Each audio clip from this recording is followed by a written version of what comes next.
Welcome, everyone. Welcome to Friends' first event of 2022. This year is a special year. It's the year that Friends is celebrating 40 years. For those of you that are new to Friends, we are a 40-year-old organization that is dedicated to the legacy, livability, and sense of place of the Upper East Side. So stay tuned for more events and celebrations that are going to happen this year. And I think that tonight's speaker doesn't need any introduction. Lucie is a regular in our events, and I'll just give it the night to you, Lucie. Take it away. Thank you so much, Laura. Thank you all for having me this evening for horsing around on the Upper East Side. Congratulations to Friends on 40 years. Some of the architecture that we're going to see this evening looks the way it does or has been preserved the way it originally looked because of the work that Friends has done. So in so many ways, what we're about to see is not only a city built for horses, but a city preserved, or certainly a neighborhood preserved by the work that Friends does. So I'm very excited to give this talk and very happy that this organization exists. All right, let's get rocking and rolling. Actually, can we take a pause here? I'm getting a few messages that people are not being able to see the screen. Can more people confirm that?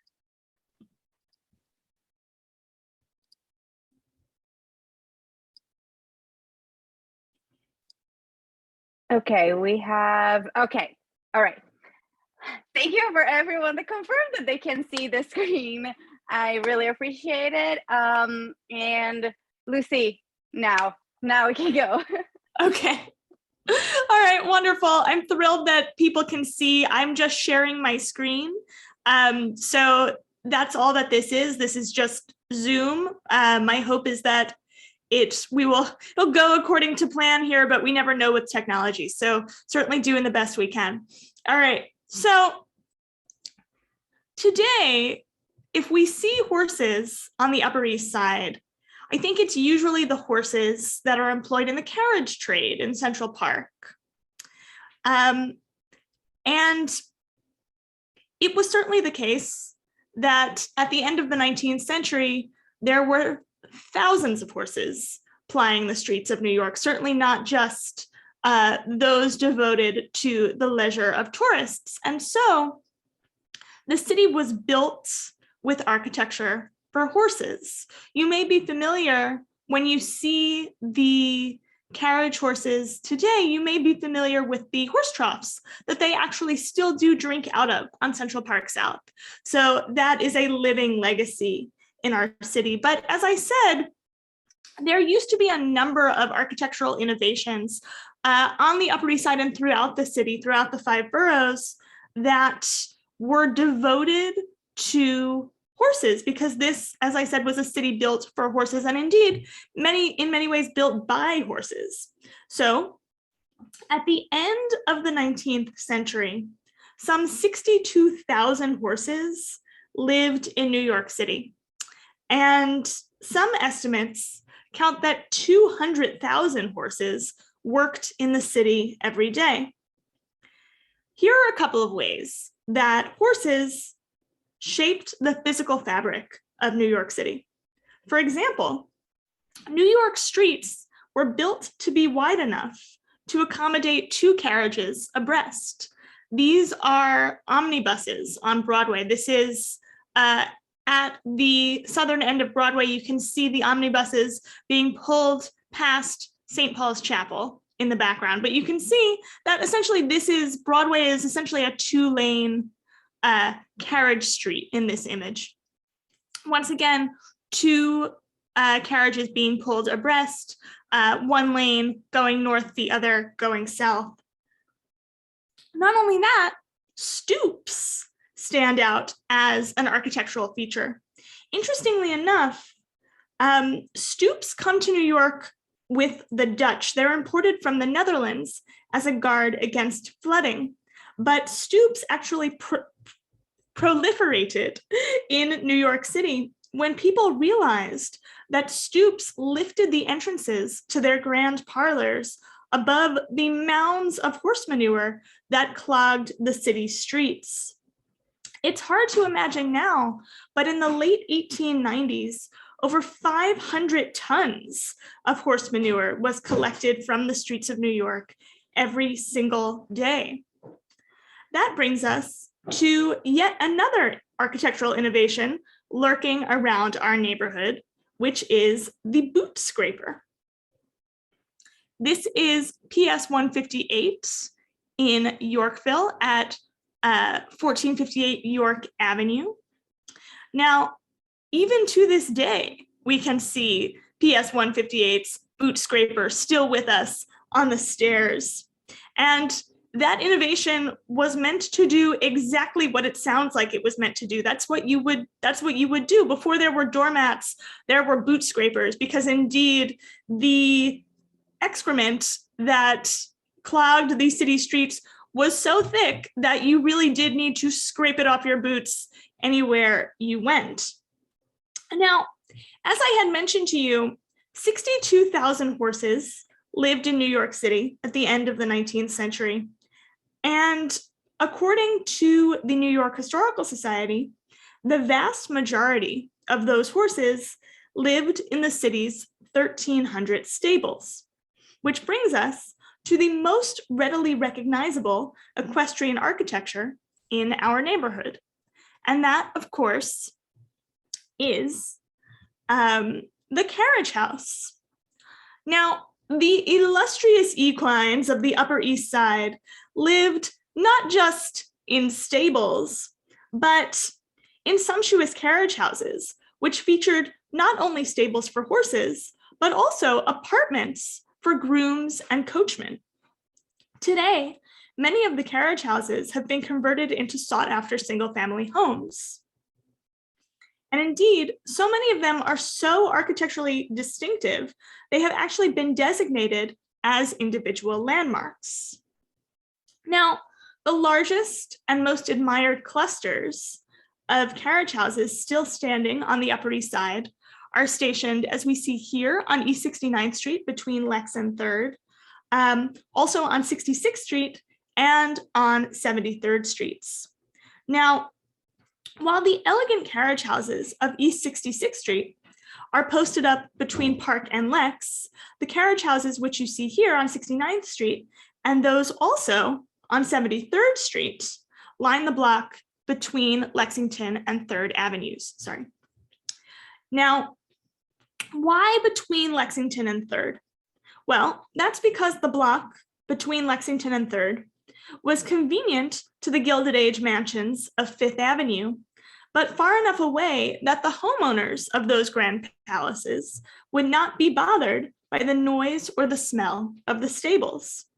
Indeed, there is a direct link between Upper East Side carriage houses and the Gilded Age mansions of 5th Avenue that is not only geographic. So not only were these carriage houses built largely between Lexington and 3rd to be geographically convenient, but not offensively close to the grand mansions of 5th Avenue, but also there's an architectural link here as well. 5th Avenue homeowners turned to the same illustrious architects who had built their palaces to build their carriage houses. For example, this man, Richard Morris Hunt, is credited with popularizing the Francois I French Renaissance style for 5th Avenue mansions. No architect was as prolific on Gilded Age 5th Avenue as Richard Morris Hunt. And what's interesting for our purposes, because of course Friends of the Upper East Side is a preservation organization, Richard Morris Hunt was a preservationist avant la lettre, which means that he was really the first to think not only about architectural development, but also preservation at the same time. He founded not only the American Institute of Architects, but also the Municipal Art Society. He also codified and ushered in the City Beautiful movement, and was the first architect, the first American architect to be trained at l'École des Beaux-Arts in Paris. So he had a deeply meaningful impact on the city of New York. He invented a number of building types, among them the apartment building as we understand it, as opposed to, say, the tenement, and also the artist studio as a building type. His 10th Street studio was the first artist studio in the nation, not only in the city, but also in the nation.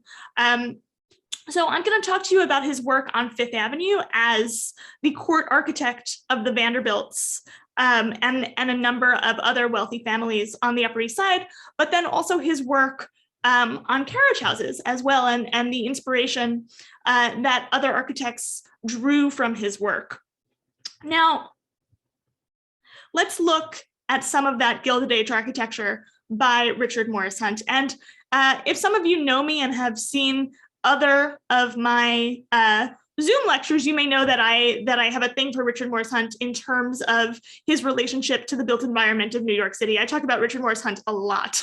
So here we are, here we go. This is the work of Richard Morris Hunt along Fifth Avenue.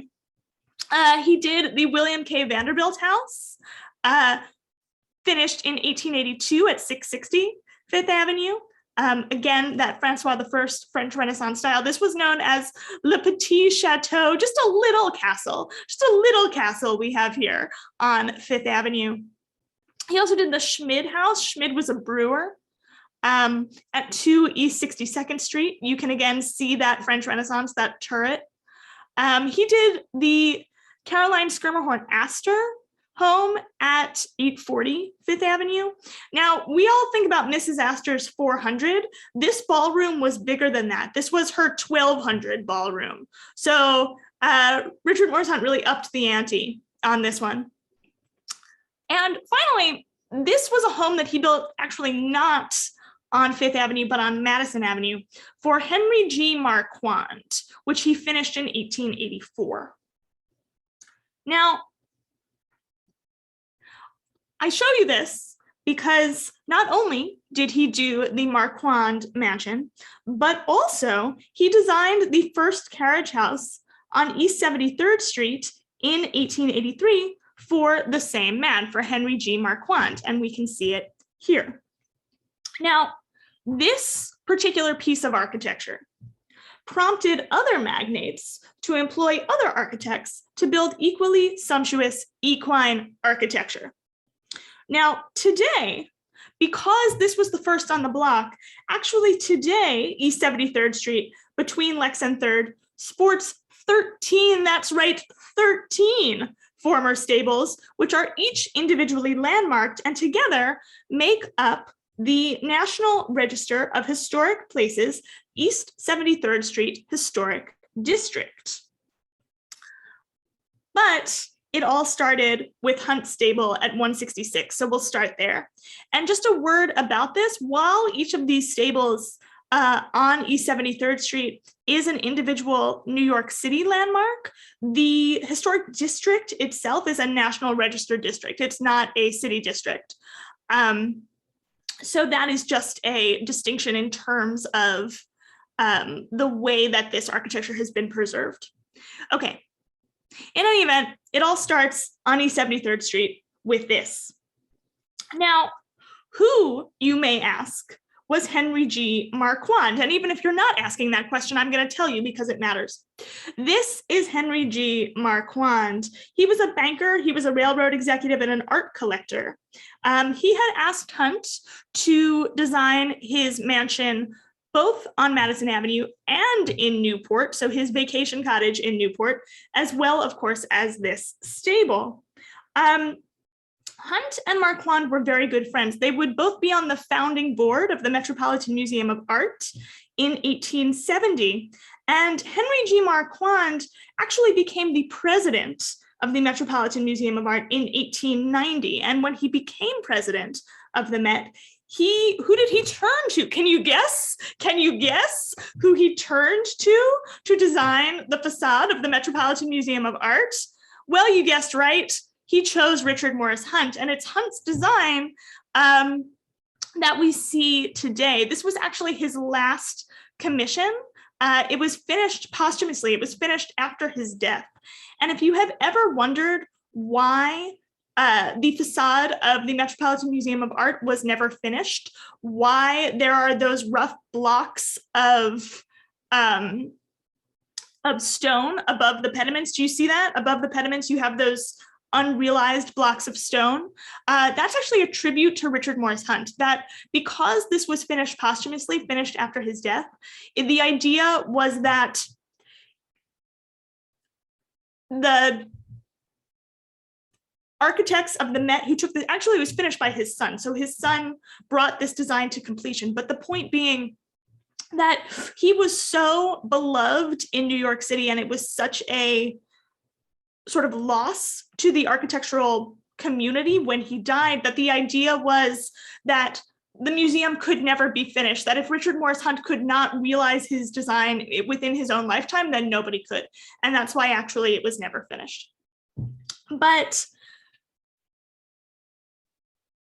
let's look at the difference in tone here, right? We have the facade of the Met, which is in the Beaux-Arts style. This is, some would say, the apotheosis of the City Beautiful movement. The City Beautiful movement being the idea that beautiful civic structures, beautiful public spaces can uplift the populace, and the Met being one. The Met to this day takes money from the city, right? So even though it is privately supported, it is also publicly maintained. So the idea of grand civic space being the engine of good government and good citizenship. But that kind of grandeur, right, is not what we see in this stable. In fact, Christopher Gray calls this stable, quote, too simple even to be Romanesque. Now, according to the original plans for this stable, which cost when it was built in 1883, how do I know? Because it says it on the facade.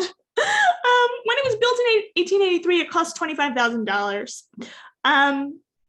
The front part of the main level had a washing area and spaces for 3 carriages. The middle area had 3 double and 6 single horse stalls, and the rear yard had a small court and a 5x10 manure pit. At the back of the second floor, there was a hayloft with staff apartments in the front on the 3rd floor. Now, I mentioned the staff apartments because all of these private stables, all of these private carriage houses, rather, were built with apartments for grooms and coachmen who would tend to the horses and tend essentially as chauffeurs to the wealthy magnates who owned these carriage houses. Now, I mention this because, as you will know, many of these structures today are private homes. And so the idea of people living in former stables actually is not historically inaccurate, if you want, right? That there were always people living in these structures. Indeed, they were built to house not only horses, but also people. So Henry G. Marquand dies in 1902. And his estate sells the stable to who? To Joseph Pulitzer. Joseph Pulitzer at that time was just completing his own mansion at 11 East 73rd Street. In 1924, the McDowell Club, which supported the McDowell Colony, the artist retreat in New Hampshire, bought the stable, which is why you see a before and after photo. Now, the McDowell Colony put the stucco that you see on the left, the before, on the building. Now, this was actually a landmark site. I bring this up because this is Friends of the Upper East Side's 40th anniversary. Now, when this was designed by Richard Morse Hunt in 1883, it looked as it does in the after photo, and indeed as it looks today.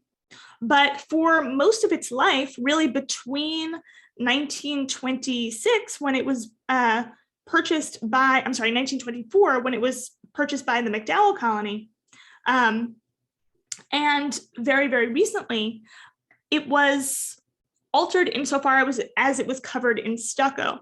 And in 1979, the Landmarks Preservation Commission was not going to landmark it. The commission was going to landmark the other 12 stables on the block and leave this one out of the designation. But in 1980, Helena Rosenthal, who was the head of the block association that later became Friends of the Upper East Side Historic Districts, lobbied the commission to include this stable in the designation for the Upper East Side Historic District, which it did in 1981. So it is really the work of Helena Rosenthal, it is the work of Friends of the Upper East Side that landmarked this building, that it stands today, that it looks the way it does today. So we can see that Friends really had horse sense from the beginning. Now, let's continue along 73rd Street. This brings us to 168. This is 168 East 73rd Street. This is in the Neo-Flemish Renaissance style, which, interestingly enough, is a nod to the city's Dutch heritage. There's not a lot of Flemish revival. We're going to see it one more time in this slide tour, this slide lecture, because one of the finest stables in New York is a Flemish Renaissance stable on East 69th Street. But this one is interesting because usually the Flemish Renaissance in New York, if it's going to be used at all, and it rarely is, it's used on buildings that have a direct link to Dutch heritage, or it's used on something like a carriage house or a subway station just because of scale. The reason that the Flemish Renaissance is used on these smaller buildings is because they lend themselves to the association of Dutch architecture, which in New Amsterdam was of a much smaller scale than the buildings that New York City later engendered, right? We don't think of Dutch New Amsterdam as a skyscraper city because it wasn't. And so in terms of scale, the use of the Flemish Renaissance and the reference to New York's Dutch past is usually articulated on smaller scale buildings, which this one is. Okay. This particular building was designed by Charles W. Roman and was finished in 1890. Now, he also did the old Grolier Club, so not the one that is today on the Upper East Side, but the first one on East 32nd Street. Now, moving yet along East 73rd Street, here we are at 170.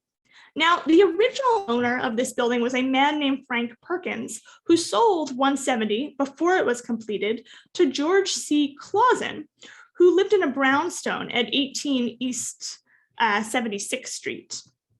Now, Clausen was one of the wealthiest and best-known German-American citizens of New York. He was a head of the insurance firm Clausen, Bailey, and Kearney, an executive of Henry Clausen and Sons Brewery in Brooklyn, and later Parks Commissioner of New York in the 1890s. Here's where the story gets good.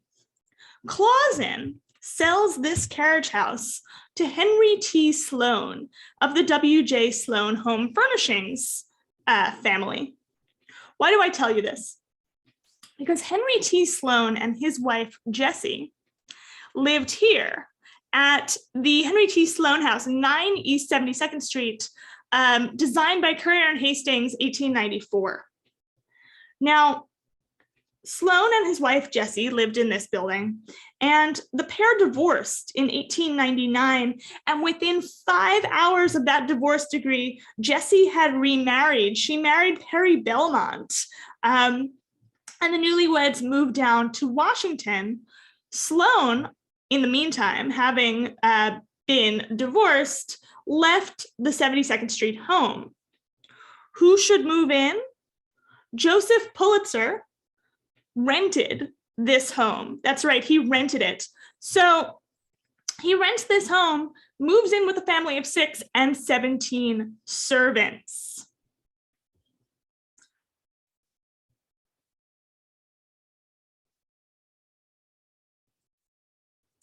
Moving on from Joseph Pulitzer, this is 180 East 73rd Street. This carriage house was designed by William Schnickel, who was one of New York's most active late 19th century German architects. In 1870, he immigrated from New York from Germany and worked as a draftsman before establishing his own office in the 1880s. He worked extensively for the German-American community, and we're actually going to see another of his stables on East 69th Street later in this program. And its relationship to the Ottendorfer Library and the German dispensary on 2nd Avenue, which he also designed. But on the Upper East Side, which I'm going to show you right now, he designed not only this, but also St. Ignatius Loyola on Park Avenue. Now, Schnickel, as I had mentioned to you, was German. So was Max Nathan, who was the original owner of this carriage house.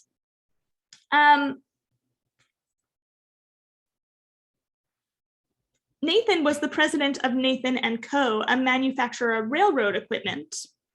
In 1922, his carriage house, which I'm just going to go back and show you, his carriage house was purchased by George D. Widener, who lived at 50 East 70th Street. Now, this is 50 East 70th Street. Again, why do I tell you this? Well, George Widener, you may recognize Widener Library, Harvard University. That was named for his brother. His brother and his father died on the Titanic, and his mother wanted to honor the memory of her son who had died. And so the Widener Library is in his memory. But George, who did not die on the Titanic, not only owned that carriage house, but also lived here at 5 East 70th Street with his wife, Jessie Sloane Dodge, the daughter of Henry T. and Jessie Sloane. If we remember the Henry T. Sloane mansion from just a few slides ago, Henry T. Sloane is cuckolded by Jessie, who marries Perry Belmont. Sloane then rents his Fifth Avenue mansion to Joseph Pulitzer. So all of these people own carriage houses on the same street. That's what I want you to keep in mind, that even if they're trying to get away from each other by renting one another various mansions on Fifth Avenue, they still can't, because they still have to park their horses in the same place. Now, if that's not Gilded Age scandal, I don't know what is. Now, this house at 5 East 70th Street actually no longer stands. This was demolished in 1974 to make way for the expansion of the Frick collection. Now, 182 is an interesting piece of architecture, because 182 East 73rd Street, this is finished 1890, was actually not a private stable. I'm talking to you about the private stables of the rich and famous, but this one was not that. This is a commercial stable. It was built in the 19th century, as many, many, many commercial stables were, because most people, again, we had 62,000 horses living in New York City at the end of the 19th century. And the vast majority of people who kept horses did not keep their own private carriage houses. And so this would function as a public carriage house in the way that you would have a commercial garage, which of course this became and still is. This is a current photograph, so this is still functioning as a commercial garage. It was converted to a garage in 1908. Now, speaking of garage architecture, if we look across the street at 177 to 179 East 73rd Street, this garage is the only building on the street that was designed specifically for automobiles. So this was not designed for horses at all. This was designed specifically for automobiles. It's one of the earliest surviving what were called auto garages in New York City. It was built in 1906 when automobiles were beginning to supplant horses and carriages as the primary mode of private urban transportation. And it remains, again, to this day, particularly elegant commercial garage. So it's being used as intended, is what I want to tell you, which I think is quite wonderful. Now, this side of the street, right, we've crossed over 73rd Street here, sports some of the most interesting stables on the block. Now, 161 and 163 East 73rd Street were built as a pair in the Romanesque Revival style and completed in 1897 for the dry goods merchant William Tallier. They featured stables on the ground floor and groom's apartment upstairs, as almost every single one of these structures did. Now, in 1901, Tallier sold 161 to John Woodruff Simpson, who was the senior partner of the law firm Simpson, Thatcher, and Bartlett, which remains to this day one of the most prestigious firms in New York. John Woodruff Simpson's art collection is now part of the National Gallery of Art, by the way. Now, in 1907, this building changed hands. And 161 is actually purchased by the oil scion and ardent philanthropist, Edward S. Harkness. Now, 2 years later, so 1909, Harkness put his architect, James Gamble Rogers, who had also designed Harkness House, which still stands, on 75th Street and 5th Avenue. So Harkness asked Rogers to work on modernizing the Carriage House. So again, the same architect who created this space also modernized this. So those alterations included turning the stables into a garage and putting a squash court on the second floor, which I think is brilliant because think about it. If you have an automobile garage, right? A garage for cars, you don't necessarily need apartments for grooms and coachmen. Some of the apartments that had been for grooms and coachmen remained chauffeurs' apartments into the 1940s. So the very, very wealthy sometimes did house their chauffeurs in these carriage houses, but as the first few decades of the 20th century wore on, it became more and more common to repurpose the apartments on the upper floors of these structures. And so it was really by the middle of the 20th century that these became really sought after private residences. Now, speaking of the middle of the 20th century, after Mary Harkness's death in 1950, the Carriage House was sold to the Delcourt School of Music. Now, interestingly, this is a photo of the Delcourt School in 1980. Why do I have this?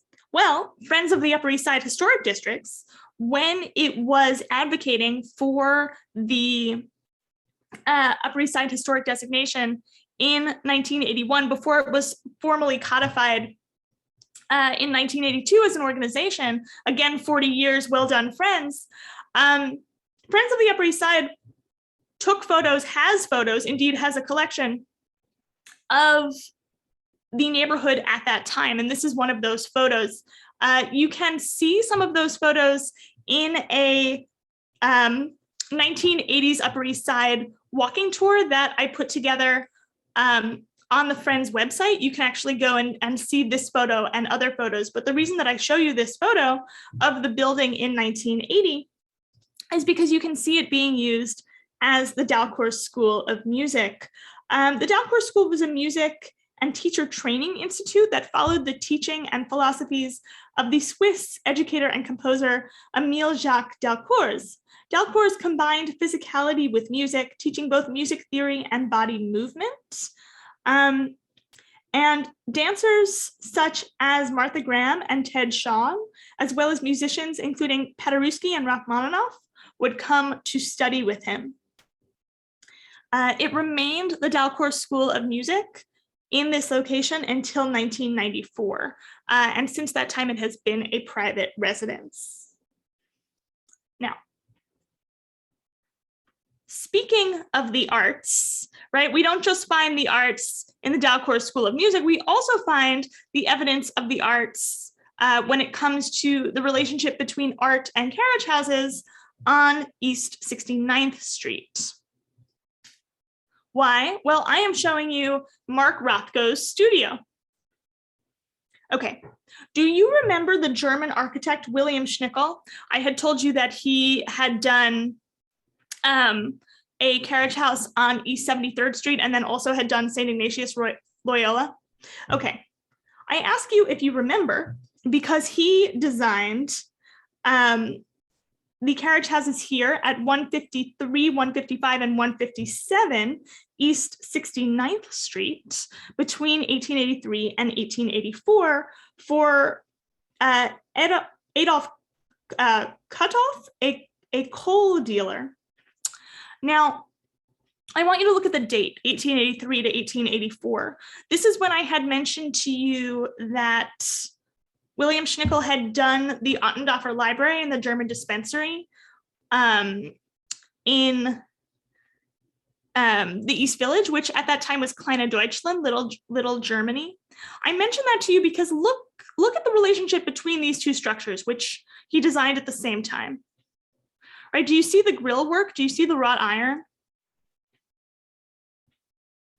Right? This is more Romanesque revival, and this is more Queen Anne. So architecturally, it's a little bit different, but do you see the relationship between these two works done by the same architect? I certainly do. Now, as I had mentioned to you, this building was Mark Rothko's studio, 157. This is the studio at which he worked and in which he died. But the artistry on the block does not end there. I also want to turn your attention to 149 East 69th Street, which was finished in 1896. It was built for the millionaire Charles T. Yerkes by the little-known architect Frank Dreischler. Yerkes lived on 5th Avenue and 69th Street. He lived here. This was his home. And so the fact then that he had his carriage house, right, and you can see those horses outside, and where did he park them? Right here. Now, very conveniently, really on the same street. I show you this because this is what Christopher Gray calls the most remarkable stable on the Upper East Side. And you can see how large it is. In fact, it towers over the stable to its right, which is that row between 153 and 157 that became Mark Rothko's studio.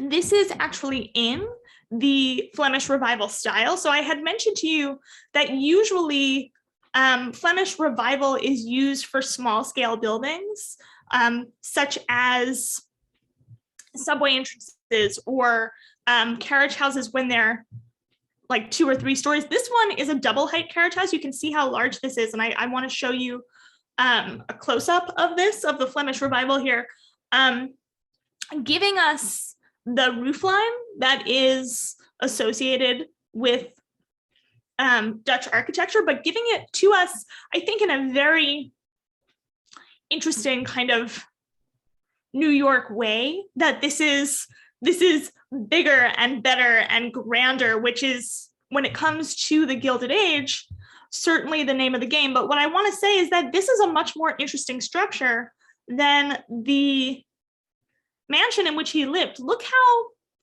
kind of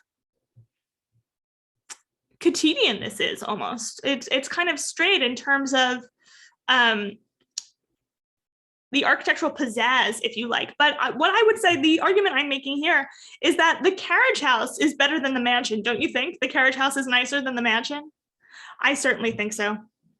Now, speaking of mansions, so if Charles Yerkes lived here on 5th Avenue and 69th Street, well, who lived a block away on 5th Avenue and 68th Street? That would be William C. Whitney. He lived at 871 5th Avenue, renovated. This home wasn't built for him. He purchased it after it was finished, but it was renovated for him by Stanford White. Why do I mention this? Well, his stables are 2 of the 3 still extant carriage houses on 66th Street between Lex and Park, which is interesting in terms of placement within the city, because as I had mentioned to you, most stables on the Upper East Side were east of Lexington Avenue because they were far enough away from the mansions of Millionaires Row that they wouldn't be offensively smelly. But in this case, we actually have Whitney's carriage houses between Lex and Park, which is quite interesting to me. So they are 110 to 112 East 66th Street. They were finished 1890 and purchased by Whitney in 1898. And here, and here, the other extant carriage house on the street is 126. This was commissioned in 1895 by the sugar baron Henry Osborne Havemeyer, who lived really close by. He lived at 1 East 66th Street. Oh, sorry, that's what I meant to say. This is 126 as it appears today. It's really half the size that it was. When it was built by Havemeyer, it was twice as large. You can see 126 as it originally appeared. But this is where Havemeyer lived. He lived at 1 East 66th Street. And what's interesting is that after it was completed, Havemeyer sold it to Oliver Hazard Payne, who not only was Havemeyer's neighbor on 5th Avenue, but was the brother-in-law of William C. Whitney. So all of the carriage houses on 66th Street finally made their way into the Whitney family. And what was the legacy of not the Whitneys, but the Havemeyers? Well, this is not the time to get started on Henry Osborne Havemeyer because we've already been here for 44 minutes, but I will just tell you that Henry Osborne Havemeyer was known as the Sugar King of Brooklyn. It was he who was the head of the American Sugar Refining Company, of which Domino Sugar was the jewel in that crown. He controlled, by the turn of the 20th century, 98% of the sugar refining capacity in the United States. And he was a dyed-in-the-wool robber baron. He said that he had no friends below 42nd Street because nobody liked him in New York's financial quarters, and certainly nobody liked him in Brooklyn. Okay? But while he didn't have friends, he did have art. His wife, Louisine Havemeyer, who was a really remarkable woman, a suffragist, an artist herself, good friends with the painter Marie Cassatt. And the 2 of them would go to Europe and they amassed an extraordinary collection. It was actually the largest bequest ever given to the Metropolitan Museum of Art was the Havemeyer collection. Now, Louisine Havemeyer, because she was such a remarkable woman who really believed in the care of the work that she amassed, she asked that the Havemeyer name not be put on any galleries, which is why you might not associate the Havemeyers with the Metropolitan Museum of Art, but indeed their bequest furnished the Metropolitan with the largest collection of 19th century French painting anywhere outside of the Musée d'Orsay in Paris. I will tell you one story about Henry Osborne Havemeyer and the way that he liked to collect art, which is that he and Louisine were in Italy, and Henry Osborne Havemeyer was incensed that the Italian authorities would not allow him to buy Botticelli's Birth of Venus. So that's the kind of man that he was. But the reason that I tell you this is because what's interesting is that if we want to, we could end this talk back at the Metropolitan Museum of Art, right? We could reconnect to Richard Morris Hunt, with whom we began, right? And the idea of Hunt not only as this engine of architecture in New York, but also somebody who inspired a great deal of building in his stead. So when he created a carriage house on 73rd Street, so did everybody else. But I'm actually not going to end at the Met. I'm going to end at another place that we think of when we think of art, which is the Park Avenue Armory. Why? Because perhaps nowhere do the histories of art and horses so collide as they do at the Park Avenue Armory, right? The 7th Regiment Armory was built between 1877 and 1878 as headquarters for New York State 7th Regiment National Guard, best known by their nickname, the Silk Stocking Regiment, because they were home to a socially prominent membership, including members of the Vanderbilt, Roosevelt, Livingston, Beekman, Rhinelander, Schermerhorn, and Harriman families. The building's architect, Charles W. Clinton, had been a student of Richard Upjohn, who designed Trinity Church. Charles W. Clinton was also a veteran of the 7th Regiment. Now, why am I telling you this? When I tell you this and the idea of the relationship between horses and art, well, when we think of the 7th Regiment, please remember this was a mounted cavalry unit, right? The regiment was founded in 1806 as a unit of the New York State Militia, and members served in the War of 1812, deployed to protect the city's harbor forts. Throughout the 19th century, the 7th Regiment was called in to quell a number of riots that broke out in New York City, including the 1849 Astor Place riot, the 1857 police riot, and the 1863 draft riots. During the Civil War, the 7th Regiment was the first to answer President Lincoln's call to defend Washington, D.C., and half the regiment served with other companies in the Union Army. 6 soldiers won medals of honor for their service, and the regiment was federalized during World War I as the 107th Infantry, which saw combat in France, and in World War II as the 207th Coastal Artillery, which served in both Europe and the Pacific. So when we are horsing around the Upper East Side, we can, of course, be thankful for their service. And when we see an art show at the Park Avenue Armory, we can remember the relationship that beautiful work has to the horsepower that built this city. Thank you so much. That's what I've got, and I would love to answer any questions. Oh, that was so great, Lucie. Thank you so much for this. This was so interesting. As a reminder for people, there are a couple of ways that you can send in some questions. We already have a few ones. There is a Q&A button at the bottom of your screen that you can submit your questions there. You can also send your questions on the chat if you'd like. And I do see a couple of hands raised. So I am going to, there were a couple of hands raised throughout the lecture. So I just want to make sure that if you have your hand raised, you want to make a question. So I'll give you time to lower your hand if you don't want to make ask a question. So Lucie, can you go over, you have access to the Q&A. Yes, I do. Yeah. Is it true that Mark Rothko used one of the carriage houses as an art studio for his huge paintings? Yep, we saw his studio on 69th Street. Were there other blocks on the Upper East Side that had groups of distinguished carriage houses that have been torn down in the last 75 years?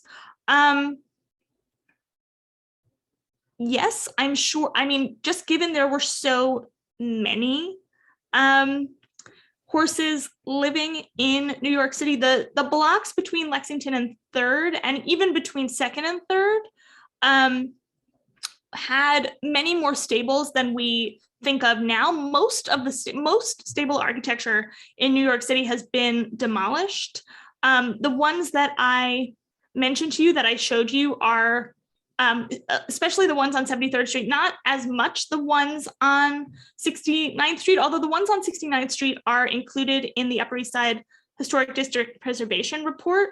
The ones on 66th Street as well, they're not individual landmarks, but most carriage houses in New York City have certainly been torn down. Are there any carriage houses remaining in the East 80s? Yes, but I don't have enough expertise on that architecture to talk to you about it intelligently right now. Will this lecture be available to view again? Yes. What happened to the 62,000 horses after cars took over? Well, a lot of them were retired. They were sold. What's so interesting about horses is I hate to say this because it's not a fun thing to say, but the ASPCA was founded in New York City to protect horses. Horses in New York City were worked to death. I mean, literally, they would be left to expire on the street. And so when automobiles became the dominant form of transportation, it was the idea that horses could retire, which was essentially a new phenomenon in New York City, that you could send your horses to the country, basically to live out their days, which is what happened, that they were not worked to death and that they were moved out of the city. Lucie, can we take a break right now and check over the raised hands? Sure. We still have the questions. Sure. Questions on the chat. Let me unshare my screen so I can see the raised hands. I'm going to start calling by Janet. Janet, I'm going to allow you to unmute yourself. And if you'd like, you just confirm unmuting and you can ask your question.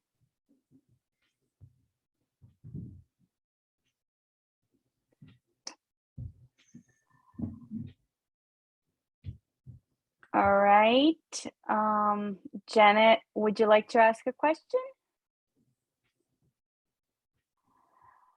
Seems like we are having issues here, so we're gonna skip ahead just 1 second and this is Janet. Oh, sorry. Hi, Janet. I'm sorry. I accidentally unmuted you. Go ahead.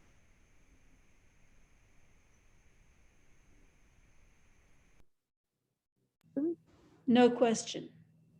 All right, let's move ahead then. Thank you, Janet. Diane, I'm going to allow you to talk, ask you to unmute yourself.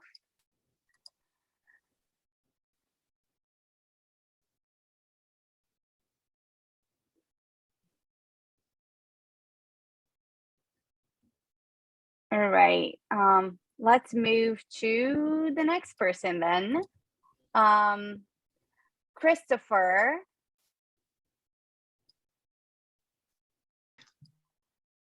Christopher, if you'd like to ask a question, you're allowed to talk and you just have to unmute yourself. Hi, this was fantastic. This is amazing. Just great. Do you know anything about what happens there today? Are the ground floors still one huge space in a lot of these places? Are they used for cars? I'm also curious how you, if you're going to live there, how you get light on the ground floor. Are there gardens at the back? I'm just sort of curious what goes on now in these places. The configurations can be a number. Usually they're single family homes. And so the configurations will be that the living quarters for the family will be on like the second and third floors, and the bottoms often will be a parlor, and yes, very often there's backyard space so that there's more, the light comes in through the back. You're absolutely right that it functions almost as a garden apartment in the front, and then with sleeping quarters kind of on the higher floors. Although the configurations, because they became private homes and then were essentially remodeled very often by private architects, can absolutely vary. But you're right in terms of that being a common layout. Are there, how do you get air in those places? I don't want to shock you, but I don't live in a private carriage home, so it's sometimes hard for me to answer a question like that. I wish that I could tell you from experience what that process is like, but I can't. Mm-hmm. Thank you. You're welcome. Just to continue on that questions, we see a question from Joan. If any of the carriage houses use the lower level as garages, as parking for their own cars? Yeah, sometimes. I've seen, what's interesting is the one that had been the Dalcour School of Music, the one 161 East 73rd Street that had been remodeled by James Gamble Rogers. The most current, or the most current tenant or owner, I suppose, was Anne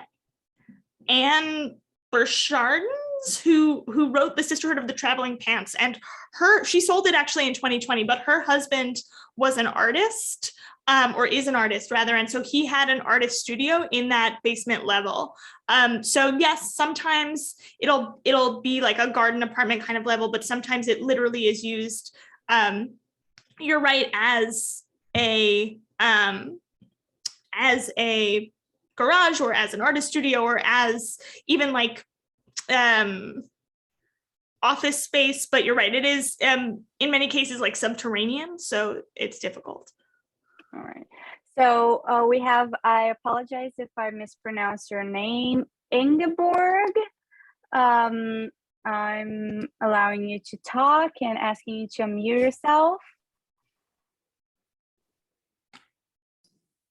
Hi, thank you for the lecture. It was very interesting. I just want, I missed, is Richard Morris Hunt also the architect of the Park Avenue Armory?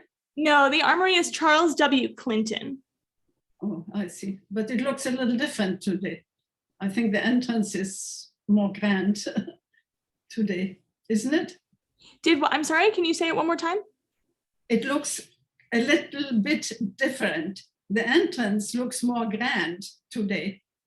They must have changed something there. But I go by tomorrow and check it out again.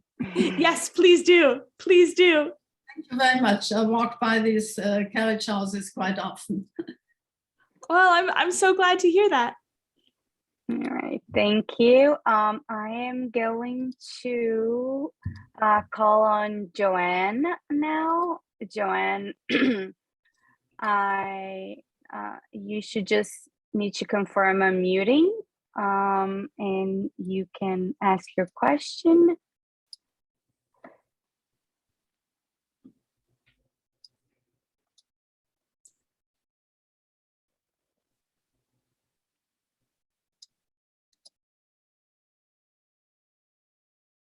Joanne, would you like to ask a question?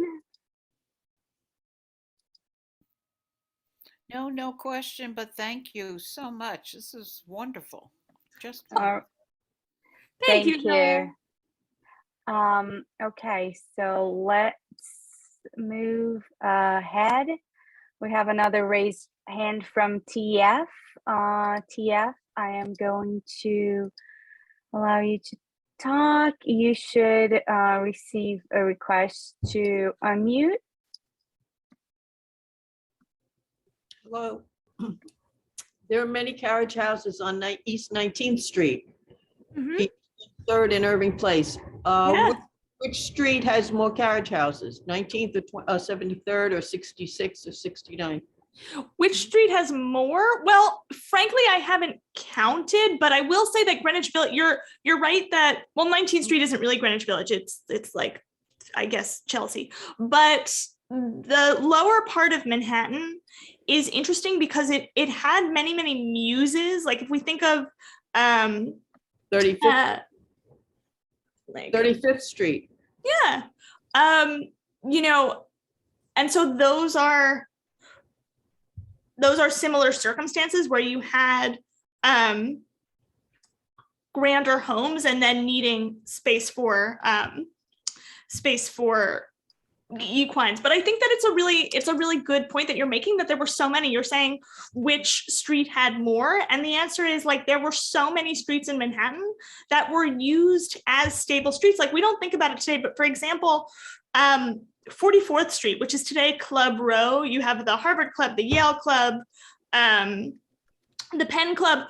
Before all of those grand clubs were built, you know why those clubs were built there? Because that was cheap space. Why? Because that was a stable street, and all of that whole block was just stables. And so when it came time to have purpose-built clubs, the answer was, well, where is the land cheap? Where can we buy cheap land? And so again, whether it be in Greenwich Village, whether it be in Yorkville, like in this case on the Upper East Side, east of Lexington Avenue, the answer is like, where is there cheap land far enough away from the more gracious homes that you would find, like, for example, McDougal Alley in Greenwich Village, which is a muse, was the stable street for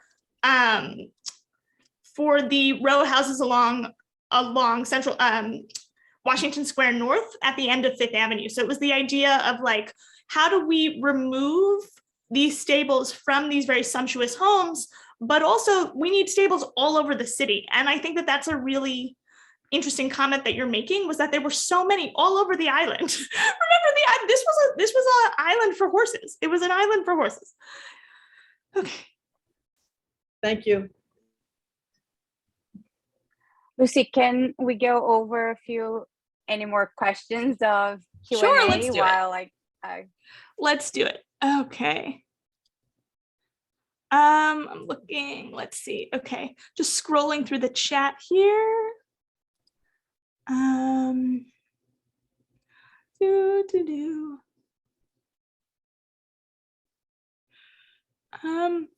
75th Street with the horse sculpture above the entrance. Yes, anytime you see those types of ornamentation, like a horse head, you know that it was related to horses. So either that building, I'm not entirely familiar with the building itself, so either it's a carriage house or it could have been the office of a farrier, so to make the horse boots, although on 75th Street, probably not. It would have been a carriage house. But again, like south of 14th Street, that's where you would find the horse auction marts. There is on 13th Street a landmark building that was once a horse auction mart. There were on what became Automobile Row on Broadway in the West 50s, had, before automobiles, it was Carriage Row. So that's where carriages were built, and very often those structures had horse heads. So anytime that you saw horse ornamentation, it was meant to show you what the relationship was, the architecture and the relationship it had to the city. And so if you see horse head architecture, yeah, you're thinking stable. Okay.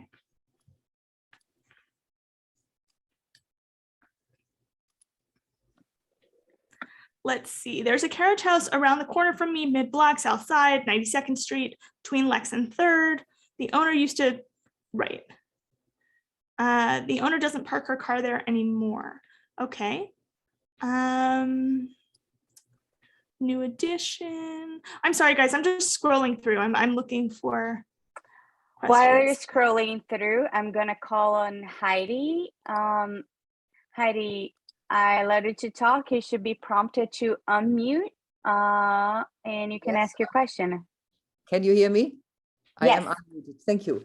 What about zoning laws? Maybe there were no zoning laws at the time when these carriage houses were built, but I would think that horses are considered commercial properties, And if you live in a commercial building, that's actually illegal. I was once kicked out of a commercial building because I lived there. So how was it at that time? Were there zoning laws? Great question. So the first zoning law in the nation ever, anywhere in the country, was the 1916 zoning code. So this city did not have any zoning prior to 1916. So this question of what would have been commercial versus residential, horses versus people, you would not have had that distinction. And I think it's also worth noting in the 19th century, we don't recognize this today. We don't think about the degree to which we lived with animals in Manhattan in the 19th century. In a way that it would just be inconceivable to us today. You had pigs running through the streets. There were hog ordinances from the 17th century through the 19th century. There were something like 200 hog ordinances on the books in the city of New York, just because there were literally so many pigs running through the streets. As I said, when cars were invented, people were thrilled because they thought, oh, no more pollution. People literally thought that. They were like, great, we're done with the excrement and the smells and the just general Sturm und Drang related to horses, because again, 50,000 pounds of manure a day, right, was clogging the streets of New York. And so this relationship that people had to cleanliness was also not one that we have today. And so it was really, when we think about cleanliness, or like the sanitary movement, which brought us Central Park, right? Central Park opens 1858. It opened out of the sanitary movement, which was the idea that clean air could keep you safe, because people weren't sure. They thought that clean air or that dirty air, dirty vapors was what killed you, right? And so people didn't understand, oh, if we've got horse manure in the water, that's what's killing us. People didn't understand. And so this idea of not having your pigs running through the streets, not having your horses living with you, that kind of thing, was not that we just didn't have that kind of relationship to cleanliness. And so it was actually unusual that the very, very wealthy, the private stables that I showed you being far apart from the Fifth Avenue mansions was actually a distinction that most people in New York City did not make or could not afford to make, that there would not have been that distance. Thank you. Right. I'm going to move on to Christina, another raise hand. Just 1 second, Christina. I have asked you to unmute yourself. You're going to be prompted to unmute and you can ask your question. Hi, Lucie. Thanks for the great talk. I'm a carriage driver, so I am familiar with the horses that still live here. So wow. I just thought I would, I do really have a question for you, but I just wanted to add to what Heidi said about zoning. You can convert any of those carriage houses back into a stable if you want to in New York City. The zoning laws are such that if it ever had a certificate of occupancy as a stable, it can be a stable again. So that's kind of fun. If you wanted to buy one and put horses back in it, you certainly could. Those of us in the carriage business have actually reconverted some of the stables over on the west side. The big stable on 52nd Street was a cardboard box warehouse and garage for many, many years, but it was built as a stable. And because of that, the carriage people were able to buy it and turn it back into the stable. Anyway, but what I wanted to ask you, because this, as a horse person, is the stuff that's kind of interesting to me, is like exactly how these private carriage stables were kind of set up. I really enjoyed the description of how that, how the Marcon stable was situated with the stalls and everything like that. Have you had any luck finding any photos or floor plans or anything of like the working parts of these stables and of course the apartments upstairs? Yeah, that's a great question. If you are looking for original floor plans, the Department of Buildings, you can actually go to the DOB. You can see where plans are filed, and then you can actually find them also in the municipal archives. So they do exist. If you are looking to do that type of building research, you absolutely can. The easiest, not the easiest, but one way to do it is to find the new building number. So you would have the year in which the building was built and then the number of that year, and you can actually find it online. There's a database called the Office of Metropolitan History, which was started actually by Christopher Gray, which is quite interesting, who had done the Streetscapes column in the New York Times. I quoted him a couple of times in this lecture. But if you find that, it's then using the new building number, it's then easier when you go to look in the archives to then find those original building plans, in which you would then be able to find the floor plans. But yes, they do exist. Okay, cool. Very cool. Thank you. Thank you. I'm so excited to learn from you. I really appreciated that. Yeah, that idea that you can convert a carriage house to a stable again, it's mind-blowing. You really like that. Yeah, you can keep a horse in your backyard, if you have a place to put them. Now, if you wanted to rent the horses out, it would have to be zoned commercial as well as having been a stable. Interesting. And the horses, today's carriage horses, my understanding is that they do live on the far west side. Is that correct? Right, that's correct, yes. So we've got 3 stables for the carriage horses, and there's 1 for the police horses over here. So yeah. The police horses live in the Mercedes house. They live in a luxury condo building. Of course. All right, thank you. There is a very interesting comment here. A lot of you are asking if we can see the inside of those carriage houses, if we're going to see inside, and many of you are curious. And we have Annelle Miller sent us a message saying that she is the executive director of the Society of Illustrators, and they're located at 128 East 63rd Street, a former carriage house that was built in 1875, and they're a public museum, and inviting everyone to go see the inside of a carriage house by themselves. Thank you, Annelle. That was great news, and I feel like everybody's going to, whenever it's safe to do so, flock there to find out what it looks like today. Another raised hand from Sheila. I'm gonna prompt you to unmute.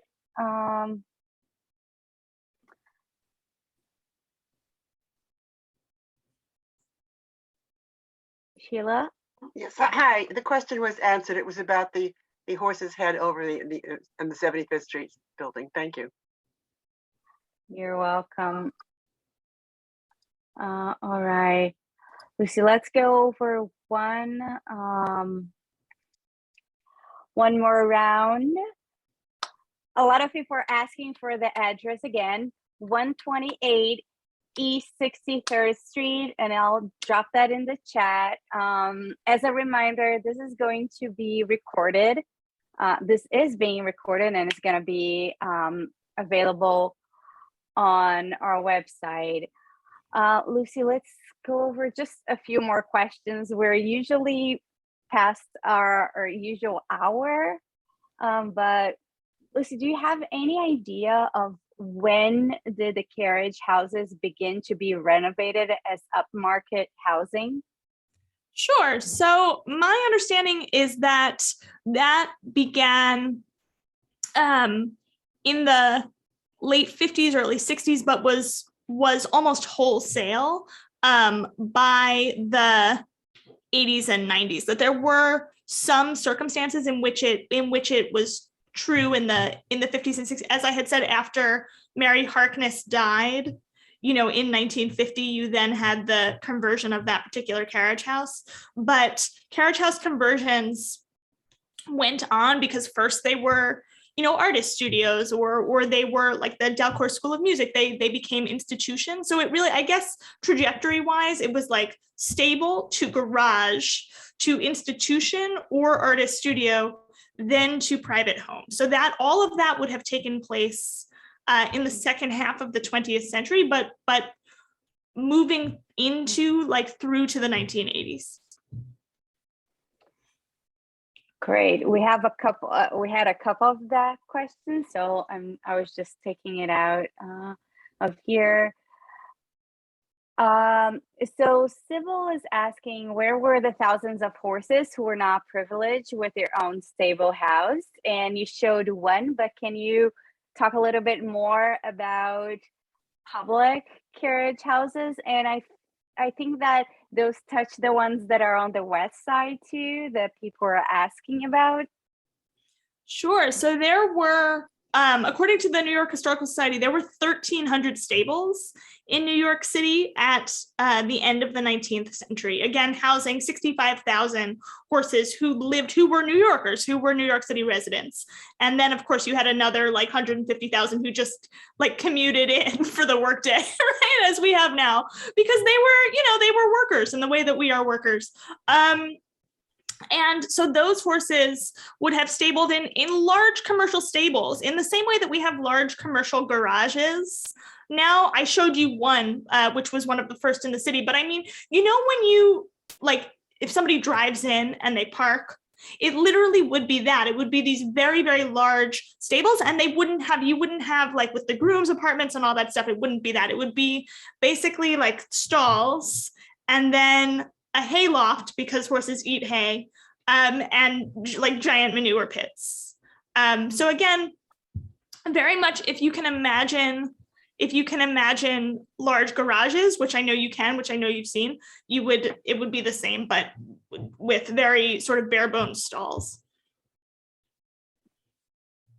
And can you touch a little bit about the carriage houses on the west side? I know that we're on the east, but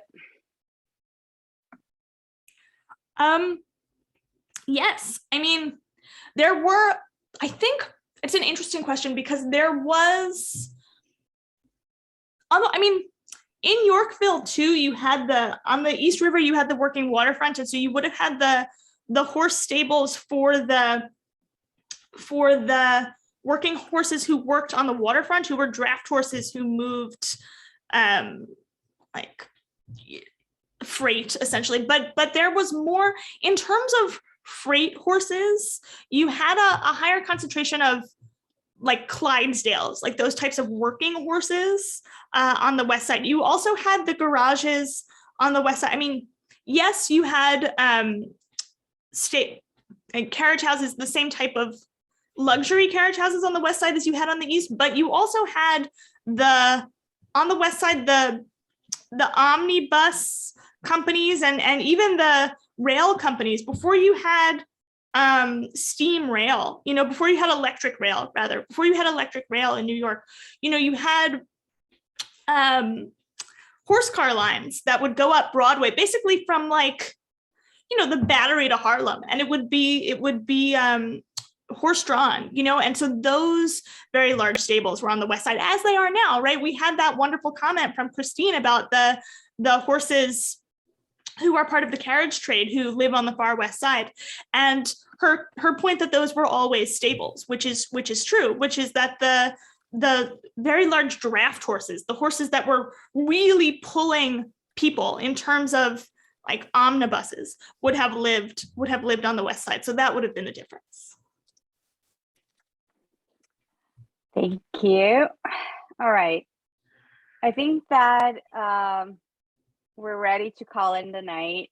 We still have a lot of questions. You guys are very interested in horses and carriage houses, as are we. But we are done for tonight. So if you have any leftover questions that didn't get answered, send us an email, send us a message, and I'll be happy to send them along to Lucie. And Lucie, thank you so much. This was amazing. It was a great way to kickstart our 2022 event season. And again, as a reminder, this event is recorded and it's going to be available on our website in a couple of days. Thank you everyone for joining, and I'll see you next time. Bye, everybody. I appreciate it.